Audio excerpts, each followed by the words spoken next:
Hello, fellow grievers. Welcome to the Unapologetically Grieving podcast, where each episode acts as a collective grief diary and an entry to provide comfort and support to those who are grieving in whatever form it takes.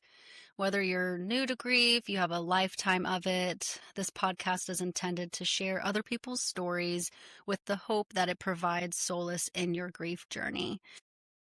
Hello, everyone. This is the Unapologetically Grieving podcast. I am your host, Soraya. I am a death midwife and a grief guide. My guest today is Kayla. I am so excited to share this space with her and talk about the loss of her brother and just really be raw and open and see where this goes.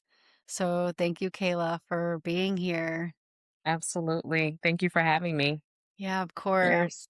I would like to have listeners hear a little bit about yourself, a little bit of your background, and then we'll start talking about your brother. Yeah. My name is Kayla. A little bit about my background. I'm in the holistic healing industry. One of the things that I do is I host women's retreats. I've been on a spiritual journey for quite a long time now.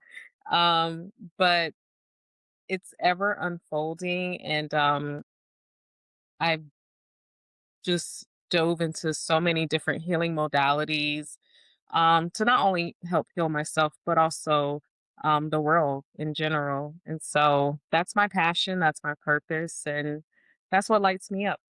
Yeah. Yeah, thank I you am for a mom as well. I have a 17-year-old son, and he's the light of my world. So yeah, that's me. thank you. Thank you for sharing that. Something that was coming up as you were talking is, did the passing of your brother kind of steer you into this healing journey, or was there any kind of correlation with it? I was already on the path. I started my spiritual journey. It began back in 2012.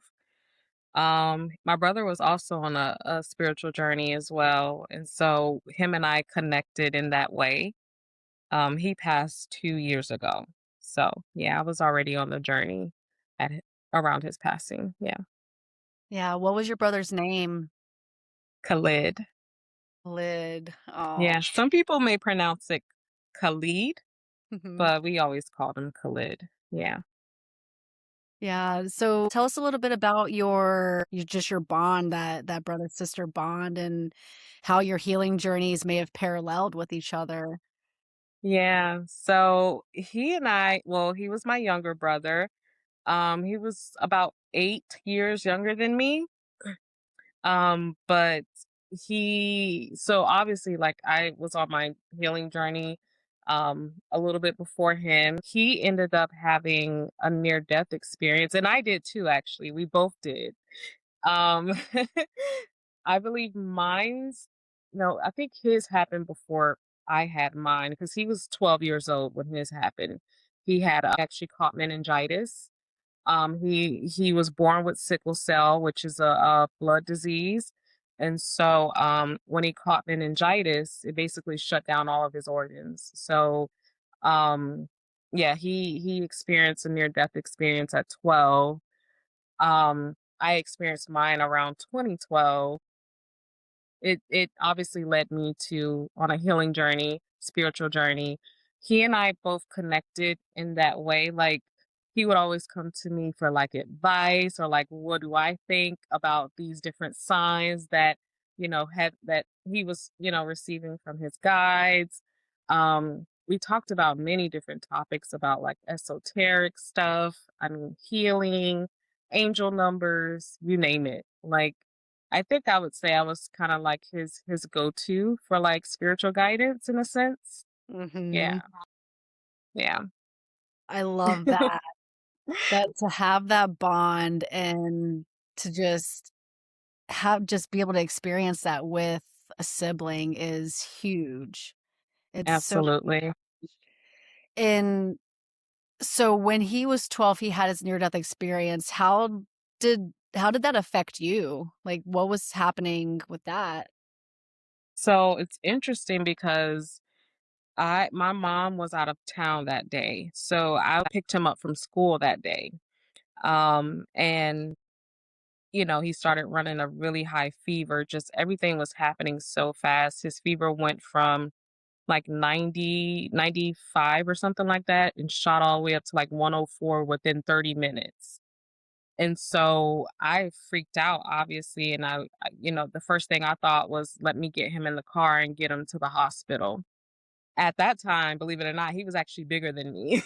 And so, he couldn't walk, and it was so divinely orchestrated where my cousin was actually he had pulled up, like, right in the nick of time to help me get him into the car. On the way to the hospital, I guess his fever got really high to where he started hallucinating in the back seat, and I just remember just running red lights, running stop signs. I'm getting chills now just talking about it, but just to get him there as quickly as I could. And thank God I got him there in time because his life was saved. Wow. That Yeah, I can imagine what was running through your mind that whole time, just the panic and this is my responsibility and right. Yeah, yeah. yeah. It was the scariest thing ever. Um and I remember when we pulled up to the hospital, he actually had a seizure right when we pulled up to the emergency room, and everyone in the hospital ran outside to the car to help get him out. And I was just yelling, I'm like, he has sickle cell, he has a fever, he was hallucinating, and all next thing I know, they took him back. And so yeah, for me it was very um it was difficult. I mean, I was so young, I didn't really know what to do really, but I just kind of just followed my instincts, my gut. Yeah. Yeah, I'm glad you did that. The fever alone, that can send somebody straight into a seizure, and Right. oh, man. Oh, gosh. What was your favorite thing about your brother? Ooh, so many. I love that he always had a mind of his own. He marched at the beat of his own drum. He was very creative. He was an artist. He went to school for music business. He loved writing music, performing, creating music. He would create his own beats and everything. He would literally produce his own music in my mom's, I mean, in his room at my mom's house. But he loved music, and it lit him up. And he was also, I like to say, and this is just not even an exaggeration, but he was literally an angel. He never raised his voice. Khalid never I never even heard about him getting to any fights or any arguments with anyone. He was very soft spoken, very gentle soul. He was literally an earth angel. Mm. Yeah. I mean, and every person, I mean, he had friends galore. Like his friends loved him. But he was always like that balance for everybody. Almost kind of like a peacemaker, I think. Mhm. Yeah. Just like a human grounding rod, just like Right. yeah. Exactly. Exactly. That was him. He never raised his voice, never got into any type of fights or altercations or arguments, even with his siblings, like none of us. My mom has, it's me and my two other sisters, and then him. He was the only boy. None of us ever got into any type of like sibling fights or arguments or anything. So yeah, he was an angel for sure. Sounds like it. He sounds like just a lovely, lovely human, and I'm so grateful that he was able to be in your life, for the time frame that he was and touch so many lives throughout, his time here. Yeah, Um, can you take us back to when he actually did pass? Like what happened and what was going through your mind and was it sudden and yeah, just like yeah. what happened? Yeah, so the day before we were at, because we have a holistic metaphysical shop here in Tampa. We were at our shop. He was there. He had just started creating herbal teas. And that's a whole nother story. We'll have to get into that too. He had started creating herbal teas, and so the day before we were at the shop because he had them all like in a jar, like a glass jar. He had all of his herbs. He had probably like maybe 40 different herbs in glass jars, and he had a label maker and he was labeling them. And so I was helping him, just put the labels on, and then he put them on the shelves in alphabetical order. So we were at the shop just doing that the day before. I remember the next day, him and I were supposed to meet up because we wanted to go file our taxes together. And so I called him that morning, probably around 7 a.m. And when I called, I heard him kind of like throwing up in the background. And so I was like, "Are you okay? Like, what's going on?" And he said, "No, I'm not. I'm, throwing up." And I can kind of hear him like in a little bit of pain, which would happen when he would like have his sickle cell crisis. And Mhm. so I immediately told my mom, I'm like, "Hey, I'm on the phone with Khalid. He's throwing up. I don't think he's okay." And at the time, he was living with his grandparents out in Zephyr Hills. And so my mom immediately called his grandparents because their house was so huge. His room was like on the other side of the house, so they wouldn't have known that he was throwing up. So my mom called his grandma and was like, "Hey, go check on Khalid. He's throwing up." His grandma went in the bathroom, saw that he was throwing up. Um, and I believe because he was screaming in so much pain, because he also started having seizures maybe like a year before he passed. He would have like these random seizures. We didn't know what was causing it. I just assumed it was stress because I know that he was going through a lot financially. Well, he ended up having a seizure that morning as well. His grandparents called the ambulance. They came. He got in the ambulance, and all I remember was I was in the car with my son and we were driving, and I got a call from my mom, and she said Khalid's heart stopped. And I said, "What do you mean?" Um well, obviously they made sure that I was pulled over and everything on the side of the road, and then the she put the nurse on the phone, and the nurse said, "Your brother's heart stopped, but we were able to get it back um pumping, and so right now we pretty much have him on a ventilator." And so obviously, like, I was screaming and just in disbelief. And so the first thing I did was I drove to my mom's house. I told everyone that was there, I said, "Hey, we need to go to the hospital. Khalid is not doing well." So we get to the hospital. He was on basically life support, all of the machines. Um, and sorry. It's okay. Take your time. Take your time.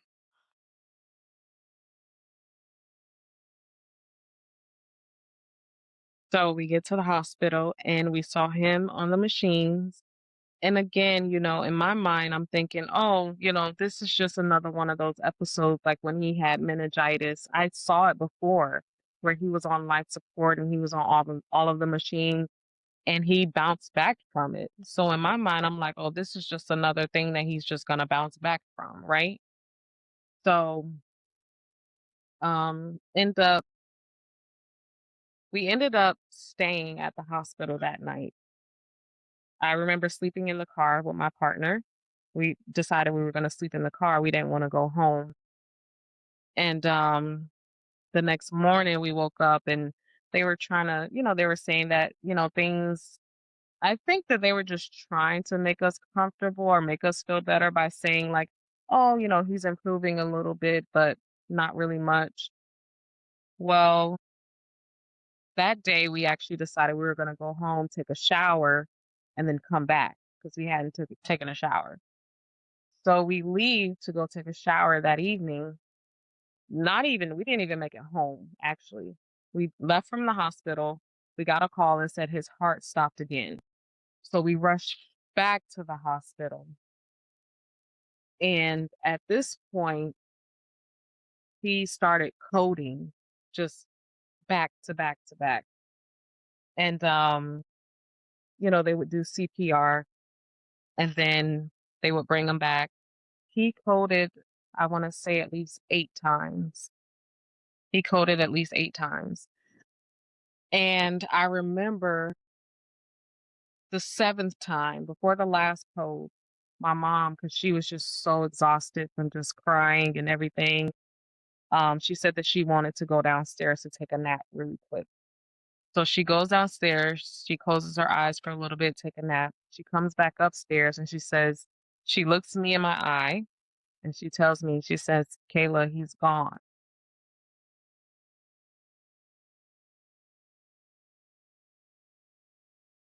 And I said, well, what do you mean he's gone? She said he came to me while I was sleeping and he told me that he's okay and that, you know, it's okay to let go. And I said, "No, mom, because we've been through this before. He made it out before. So I I know he's gonna make it out again because we've seen this happen before." And she said, and I remember telling her, I said, "Mom, if that is true, I don't know what life is gonna look like after this." And I was afraid of that. Like I didn't want to grow cold and I felt like that was what was gonna happen. And so the nurse came out and she says, well, the doctor said if he codes one more time, there's nothing that they can do, that they've done everything. And so this was probably so like the codes when he like the first 7 codes, he was coding like maybe 30 minutes apart. Well, Mm. this last one, it felt like it was years. It's almost like waiting to know that the next time it happens, there's nothing like he's gone. There's nothing that they can do. I would say maybe about an hour and a half went past, and I was dreading because every time that he would code, this big alarm would go off, and that's how we knew that he was coding. And so I was like, if I hear that noise one more time and I know that he's not coming back, I may lose my shit. Well, thank God they didn't let the alarm go off. They just came out and told us. They said, he coded again and, there's nothing else that we could have done. There was a lot of things that happened that night that are still unanswered. Like they were telling us at one point his heart was enlarged and that was the reason that they couldn't do anything else. Well, a few months after he passed, my mom and I, we were searching for answers. And we wanted to know, like, was his heart actually enlarged? Like, what happened? And so we searched down the records, and come to find out, that was actually not even true. His heart was in perfect condition. So yeah, it's wild. It is wild. Um, we don't really know, honestly. Like, it's still in question. We don't know if it could have been the seizure or the actual, sickle cell disease that caused everything. Like we have no idea. We're only guessing that it was the seizure. Mhm. Yeah. Having those unanswered questions, like, have you guys been able to really, like, surrender to it that you may not get answers? Like, what was that like for you guys after just having all the questions and not getting them answered? I don't honestly think I've even surrendered to it yet because I still search for answers till this day. Um, yeah, like I still want to know like what was the real causing of his passing, you know? And like I mentioned to you before, like there's just so many things. And I know there's so many levels to grief, and I know blame is one of them. And so we want to put the blame on someone. And so I try to be mindful of that too. Um, but I can't deny like the human parts of me wants to know why like what happened, you Mhm. know? Spiritually I know everything happens for a reason and I know that it was his time to go and that this was all orchestrated. This was a part of his path and his journey. I get that. Spiritually, the human side of me is still there and still wants to know, you know, what happened, why it happened. Mhm. And that's a really, really beautiful point that you brought up is because oftentimes people within the spiritual community, it's almost like we say that it's like, "Oh, we know it happened for a reason," and it's like we almost give ourselves these platitudes, and it's like we're dismissing, like, "No, I'm fucking hurting. This Yeah, hurts. Yes, it could have been divine, this could have been an exit point for him, and this was my brother. This was this person that I was on this journey with, that we had the shop, and he had his teas, and it's like so many things, and like, what do you mean? It's yeah, and I'm allowed to fucking grieve this. I'm allowed to be angry. right. Allowed to Yeah, be pissed off that my questions still aren't answered, and I want the answers. yeah.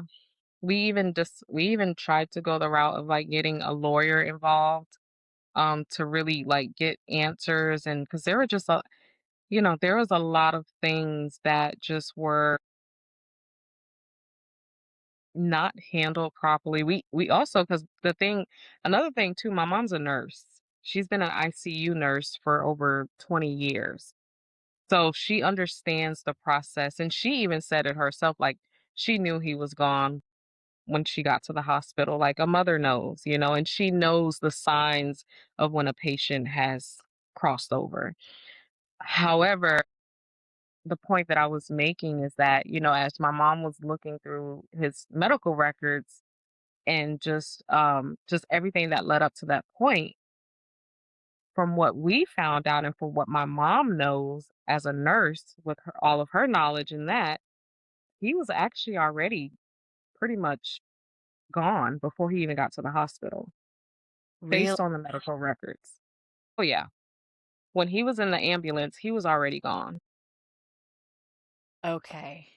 Yeah. So Yeah. there's a disconnect there. Um and I think and I've done also research and my the backgrounds and things like that. Come to find out, the young lady who was on the ambulance with him, she had just got her license. She was literally new to the whole thing. She had been certified maybe 6 months, not even. So she didn't know what to do with him.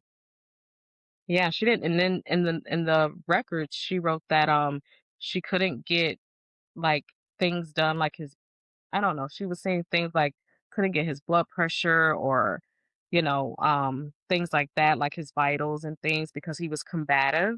Mind you, he doesn't have a combative bone in his body.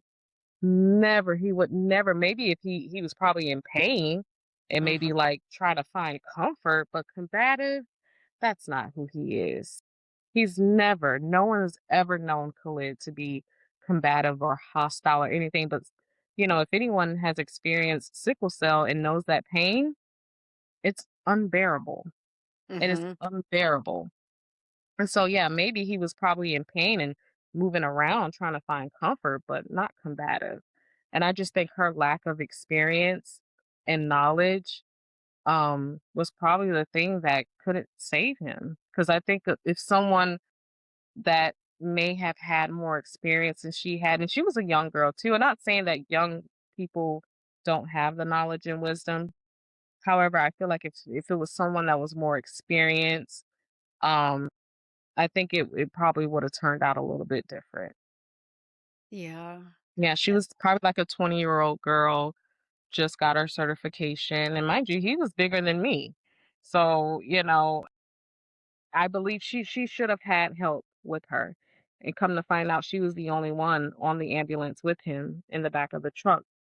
They knew that she was a young new girl, like that she should have had help dealing with a patient like him who has sickle cell, who just had a seizure. Like that's not something that you take lightly.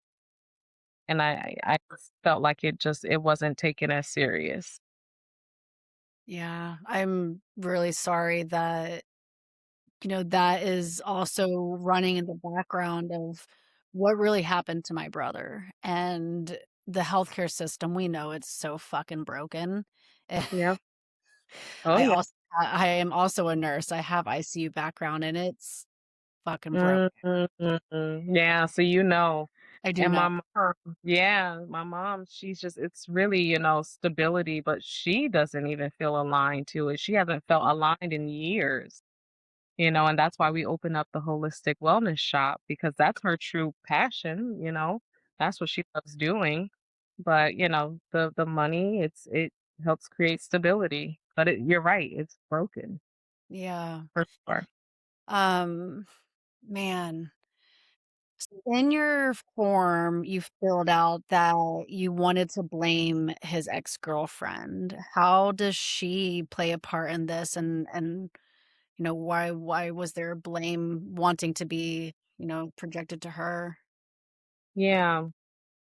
So I want to say it was probably maybe 3 months before he passed. I remember him telling me, well, he didn't even tell me at this point. I was just feeling intuitively, there was just this intuitive knowing that I have to get him away from her. Why was I feeling that way? I still don't know to this day. But I know that that knowing was egging me and egging me. And I remember I used to come home and tell my partner, I'm like, something is up. Something is up with my brother and his girlfriend. I just feel it in my intuition. I don't know why I'm feeling this because I don't have a reason to feel this way. Like she's never done anything on the surface for me to even, you know, think about her in this way. But again, my intuition wouldn't let it go. And I remember telling my mom and my sister about it. And mind you, they liked her, and so they couldn't understand why I was feeling that way either. So, um, I never wanted to intrude in his relationship, and so I never said anything to him. But I did say something to my partner and then also my mom and my sister. Well, maybe like a month or so, not even I don't know the timeline, but it was right before he passed. I remember him texting me and he says, "Sis, I need you to come over here. I need to talk to you." And I said, "Okay, when? When would you like for me to come?" He said, "When she leaves." And I said, "Okay." So I knew it was about his girlfriend. And so I was like, "Okay, well, let me know when she leaves." So he let me know. I went over there and I said, "What's going on?"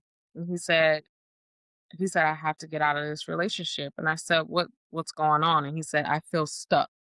I feel like I don't have any room to grow or, just really do the things that I enjoy doing that I'm passionate about." And I said, "You know what, Khalid?" I said, "I've been feeling this." That's what I told him. And I said, "I didn't want to tell you before because I didn't want you to think that I was intruding in your relationship. And so I was waiting for you to tell me." But I said, I already knew it. I didn't know why I was feeling that way, but I knew something was off. And so he was like, "Yeah, but I'm afraid, like, I don't want to hurt her and things like that." And I said, "Well, Khalid, whether you tell her tomorrow or a year from now, it's going to hurt. But at the end of the day, you have to do what's best for you. You're still young." He was 24 years old. You have your whole life ahead of you. You don't have kids together. There's no ties together. You know, um, she'll be fine, and it's the best because if you're not happy, you know, obviously like the relationship is not going to go anywhere. So Mhm. anyway, he ended up breaking things off with her. He ended up that's when he moved to his grandparents' house. She moved with her mom. I started to notice things, I guess at that time, that's when I really started to see the real her. And just not, I don't want to talk bad about anyone or make judgment on anyone. It was just, I could see how they weren't in alignment. And same with her and I too. I could see how we just weren't in alignment. And she would do a lot of things that were very,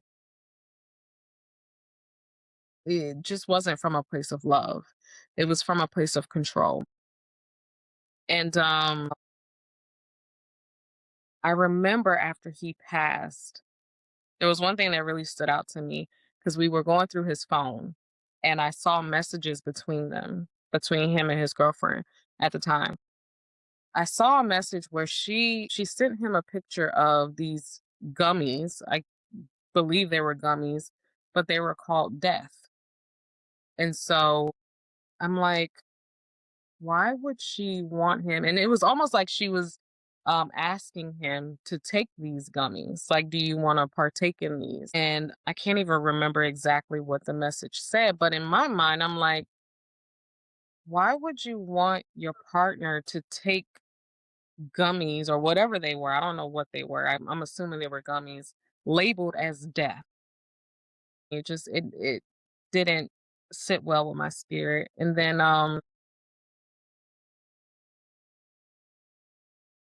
and my mom actually just recently she was watching this show on Netflix, and it was about a young lady, and it was so surreal. When I tell you, it was the exact almost like the same, it was like a life that was parallel to my brother's. Well, in this video, and it was a true story. I can't remember the name right now, but anyway, the girl, they were like the same age as my brother and his girlfriend at the time. The girlfriend actually went to jail because, come to find out, she actually has something to do with the boy's death. Um, Something along the lines of she like crashed the car purposely with him and his friend in the car, and he ended up dying. The friend died, and then the girlfriend ended up living. So she went to jail. And then they had like this friend group, which my brother and his girlfriend, they did the same thing. They all had this friend group where they would all hang out. But the fact that this movie was so parallel to my brother's life was just, it gave me chills. And actually my brother's best friend, which was also his cousin, he passed away literally like maybe a year or 2 years before my brother. So the fact that this movie showed that, this guy and his best friend passed away. My brother and his best friend passed away. Well, from basically what my mom texted me in the message, she said, "Hey, I watched this movie last night. I want you to watch it." She said, I can't help but say that it reminds me of Khalid and Brandy. And I would pray to God that Brandy would never do anything like this to Khalid." Those were my mom's words. And so when I watched the movie, I was like, "Oh my god. Oh my god." It was just so parallel to everything that, like, my brother's life. It was like his life just in another life. And so I told my mom, I said, "Wow, I just watched the movie." I had watched it and I was like, "Wow, ma." I said, "I would pray to God that she didn't have anything to do with his death because I can't even imagine." You know what I mean? I will Mhm. mention this. I did actually have a conversation with her, like a one-on-one after he passed, because I guess she felt the tension because, to be honest with you, I did have some, like, there was a disconnect between her and I. I started to feel as if like she could have possibly had something to do with his death. Well, obviously she felt that wedge and she was like, "Hey, Kayla, do you mind if we talk?" Because, she just, I guess, just wanted to put everything out on the table. We met up at my shop and I talked, and she said, "Yeah, I just noticed that there's been a disconnect between us." And I said, "Yeah, you're right, because, I said, if I can be honest with you, like, I've felt like at some point you could have had something to do with his passing." She said, "Well, do you believe that if I had something to do with his passing that I'd still be around?" And I said, "Well, I mean, I don't know. She was like, "Well, I'm not going anywhere. And, I love you guys and I'm here for you guys and, all of this stuff." But come to find out that wasn't true. But at least I told her, how I felt and that I did feel that, it was a possibility. And I guess for me, even her response to that just wasn't, it didn't suffice. Cause what does that mean just because you're around, you know? So that kind of leaves a question in my head too. Yeah. Yeah. So do you feel like these gummies Were like, did he ever take the gummies? Do you feel like that contributed to what was happening to him? Because you said that he started having the seizures Mhm. or he actually. Well, what my mom was thinking was that, after watching the movie, she was like, "Well, what if," because okay, Khalid, what he really desired was he wanted to get off all of his medication. He didn't want to take medication for the seizures. He didn't want to take medication for his sickle cell. Like he really just wanted to go holistic, like completely holistic. He got tired of depending on medication, which I don't blame him. May Did he go about it the right way of like winging himself off of it? Maybe not.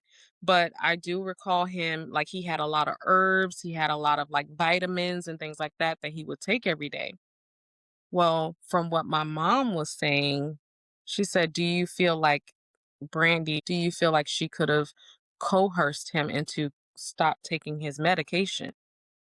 And I was like, "Well, I don't know," because I do recall Khalid telling me, because I used to try to tell him, "Hey, bro, just take the meds for now, and then just, slowly but surely wing yourself off of it." Like I would tell him, like, "Don't go cold turkey, just, take the herbs and supplements here and there while winging yourself off the medication."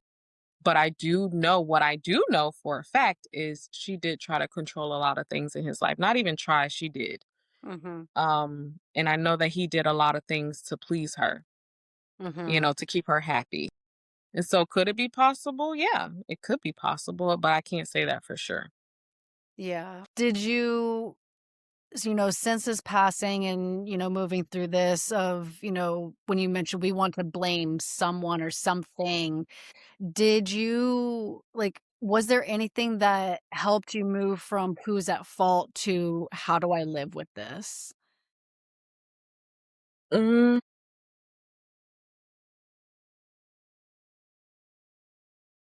yeah, there's times where I don't think about it, about blaming people. Um, it's kind of like I go back and forth, if I'm honest. Because there's days where I want answers, and then there's days where I'm like, okay, like that was a part of his journey, and I'm okay with that. So I would say it fluctuates. It goes back and forth. Yeah. Yeah, do you have any tools or methods to help you through that process? Not necessarily. Only the tools that I know, that works, which is one of those things, is just allowing myself to feel what I'm feeling at that time, naming it, acknowledging it, and then moving through it. And I will say one of the things that really has helped me, I think I heard it, I don't know where I heard this from, but it was something along the lines of the reason that we cry, right, when we think of our loved ones is because we, in our minds, we feel that they're not here anymore. However, the reason that we actually cry is because they are here and we can feel that, and we can feel that distance.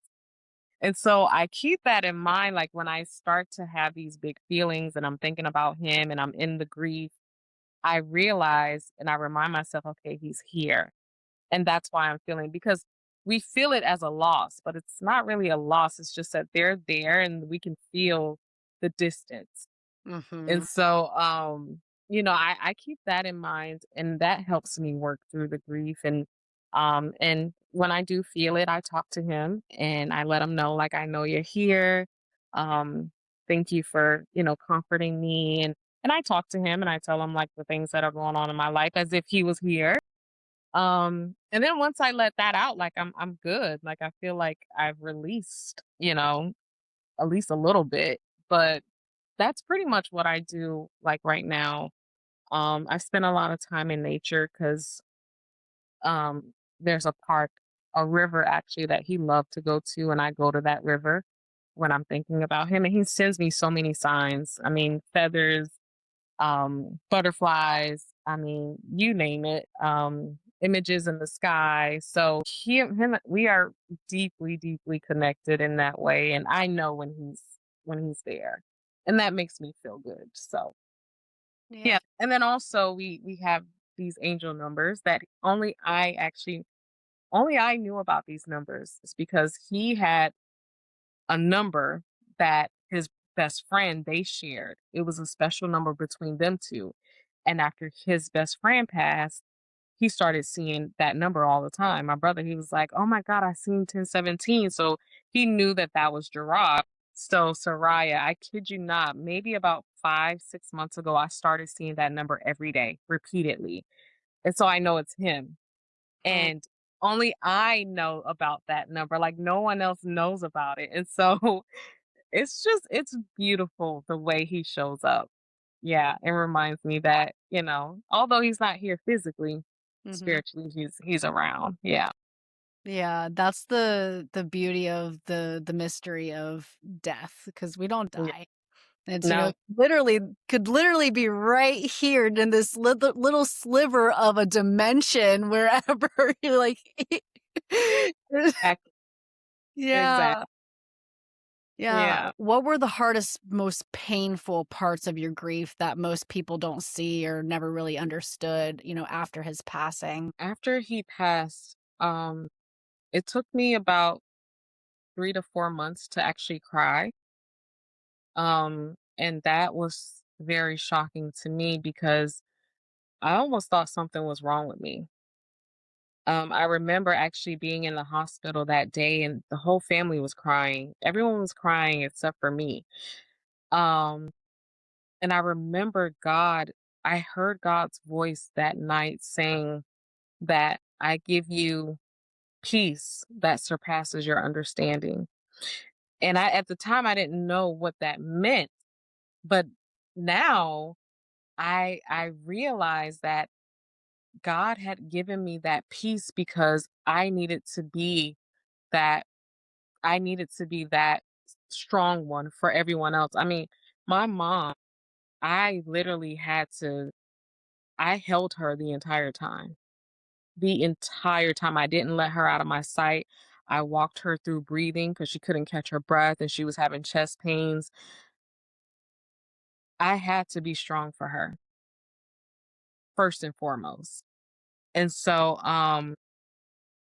you know, once I realized that I was given peace that surpassed my understanding, I still couldn't figure out why I hadn't cried yet. And it was going on like 3 or 4 months. Well, I remember this day like yesterday. I was in my little sister's room and it just came over me. And I remember somebody telling me, they were like, when you cry, they were like, you're gonna cry, but when you cry, you're gonna have the strength to pull yourself through. Well, I had a mental breakdown in my little sister room that day. And that was my first time ever having, like most people, they like to say, oh, it was a breakthrough, but it felt like a breakdown. Yeah. Um, Yes. I had a mental breakdown and I remember calling my mom because she was gone. And I was like, Mom, I think I need to go to the hospital. Like, I feel like I'm losing my mind. I said, I think I need to check into the hospital. And actually, this was the same day we had a vendor fair event that we needed to go to. And I'm like, Ma, I don't think I can go to this event because I'm having a mental breakdown. And I was crying. And I remember my little sister, she came up to me and she gave me my favorite snack. She gave me my favorite snack to cheer me up. And my mom was like, she walked me through it. She was like, you're going to be fine.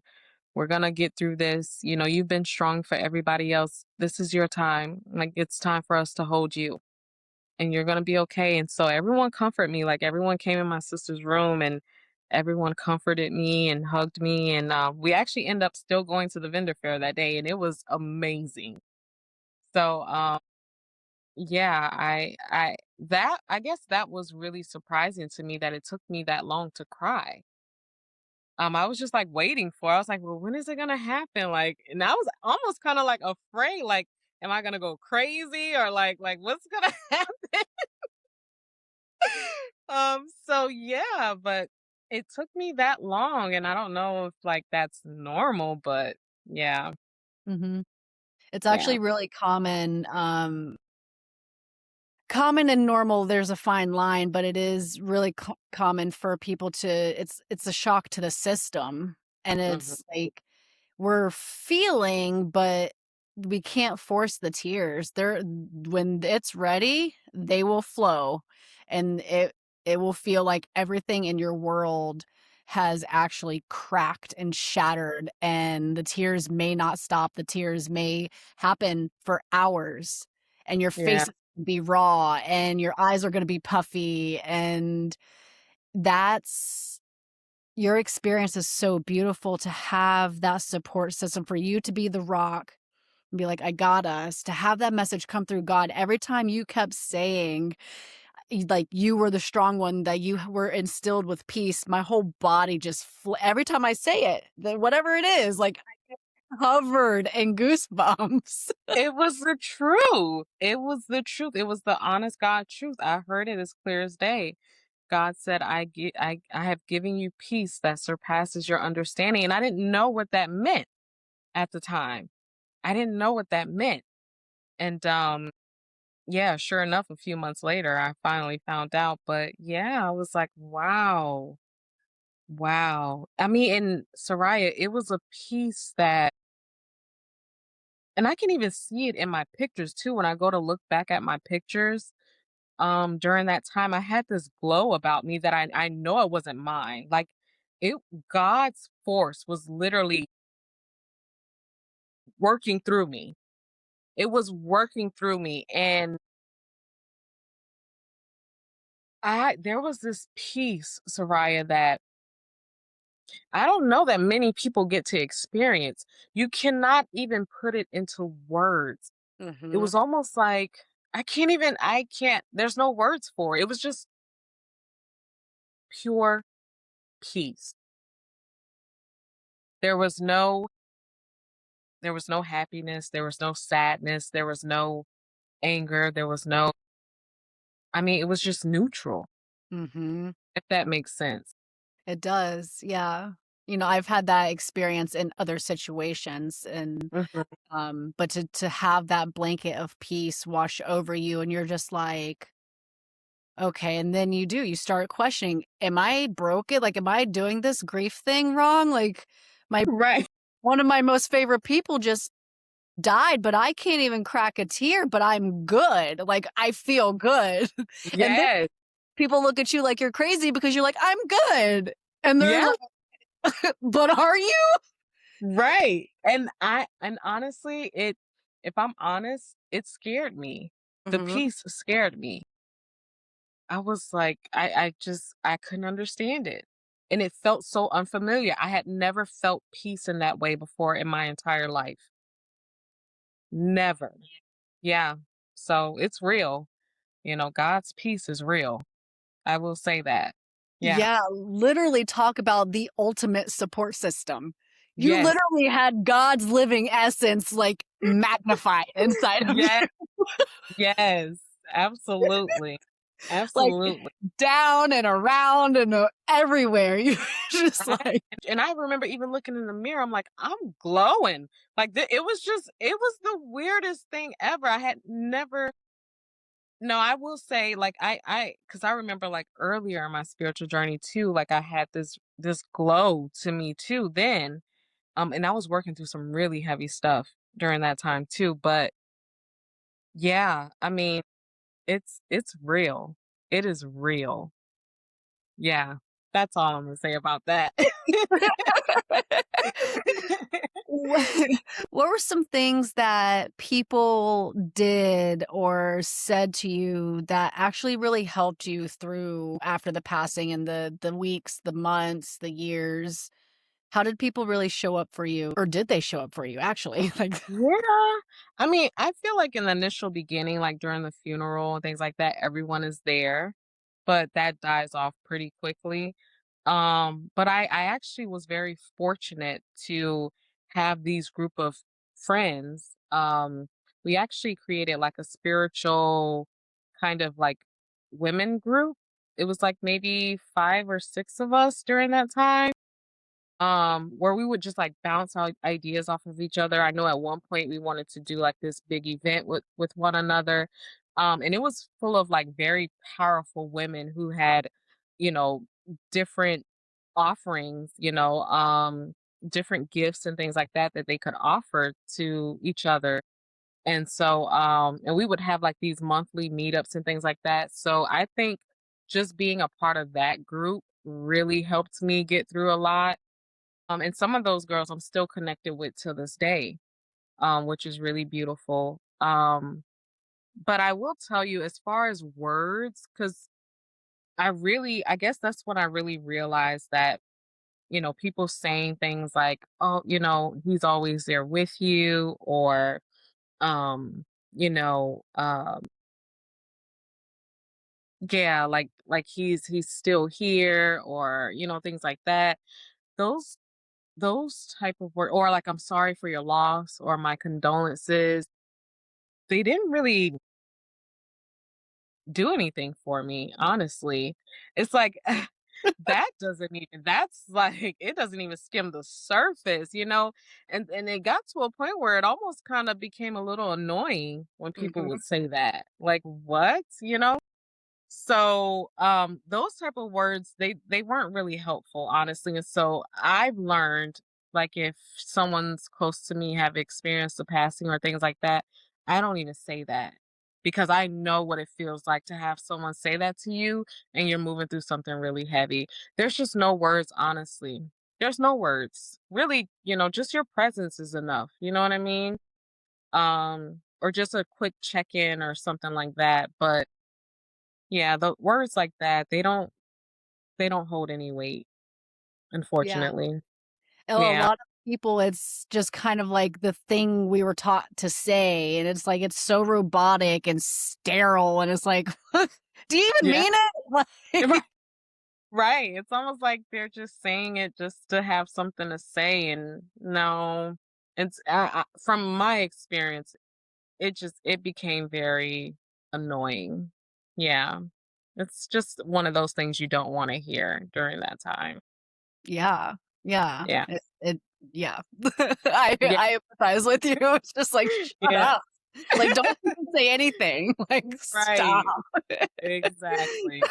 Exactly. So I've learned not to do that to others. I did go through a point where I don't know if I was numb, but like when I would hear about um, people that I knew or were a part of my life, when they would have experienced someone passing close to them and things like that, I felt like, how could that compare to losing a brother? Mm, Like, it just, to me, and it was almost like I became numb to other people's experiences, and with them losing a loved one, because I'm like, in my mind, I'm like, how does that compare? How does it compare losing a grandfather or a grandma, someone that at some point is going to cross over, because they're at that age, and or they have, these illnesses and things like that, you know, how does that compare to losing a brother, where the one day you're at the shop helping him with his herbs and, setting everything up, to the next day he's gone, mhm. So I did go through that. That was something that I did move through. Yeah. Yeah, that's actually common too. It's a part of the human brain that's trying to make sense of it and really not feeling seen or heard in our loss, in our grief, because like it's like, what do you mean? Like this that doesn't make sense. Like it's just that just happened, but this is so real. And that's we all experience grief and that hurt and that pain on so many different levels. And it's a real thing and it's valid. It's valid as Yeah. fuck. Yeah. I Like I did feel bad, because I did have a friend of mine. She had lost her grandmother maybe like a few months after my brother passed, or it could have been a year, but I do remember feeling like, I think she wanted me to show up for her in a way that I just couldn't at mhm. that time. I was still so deep in my own grief and was having those thoughts as well. It's like, you know, how does that even compare? Mhm. You know? Yeah. Yeah, yeah. You said you were gonna mention the teas later. What was going on with the teas? And thank you for bringing that back up. So, um, I want to say it was probably maybe 3 months or so before he passed. He did have a seizure, and this seizure landed him in the ICU. So he ended up, coming out of it. He was able to be released and things like that. Um, but that was a really tough one. Because he had had seizures before, but they never landed him in the hospital. So um, when he came out of the hospital, he ended up telling us that God came to him and told him that he needed to start making herbal teas. And I kid you not, soon as he got out the hospital, he stayed up day and night, like researching, writing down recipes, um, just all the things, like studying and learning about like how do they go together. I mean, just the whole nine. It was almost like he knew he was on a time limit. Like he had to get this done. Cause I mean, he stayed up. We would ask, like, are you ever gonna go to sleep? I mean, he was up day and night. And he ended up coming up with, I want to say like 7 or 8 different blends. So right now, and we actually sell them out of our shop. So it's like his legacy continues. Oh, He oh, I just he got chills. I'm sorry. I just like I got zapped by chills. Oh, wow. Yeah, Okay. Keep yeah, going. yeah. So he has made a blend for like healthy heart, for respiratory system, for the menstrual cycle, for detox. I mean, you name it. He wrote down every single thing, all the measurements and everything. So we have all of that. And my sister, she started taking over it.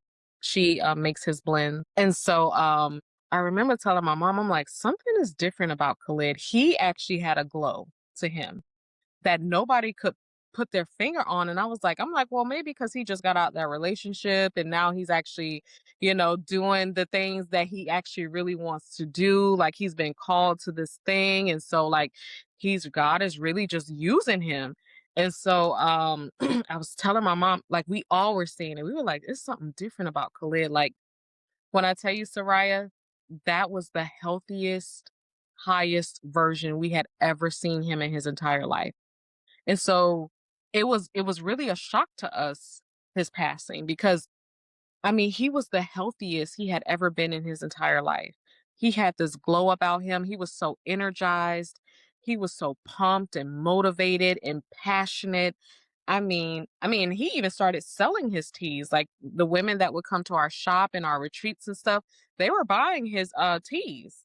I mean, it just all happened so fast where I know it was like God moving through him because just from people that I know personally who have taken herbal classes and things like that, they take what I think it's like maybe a year's worth of like classes and learning and things like that.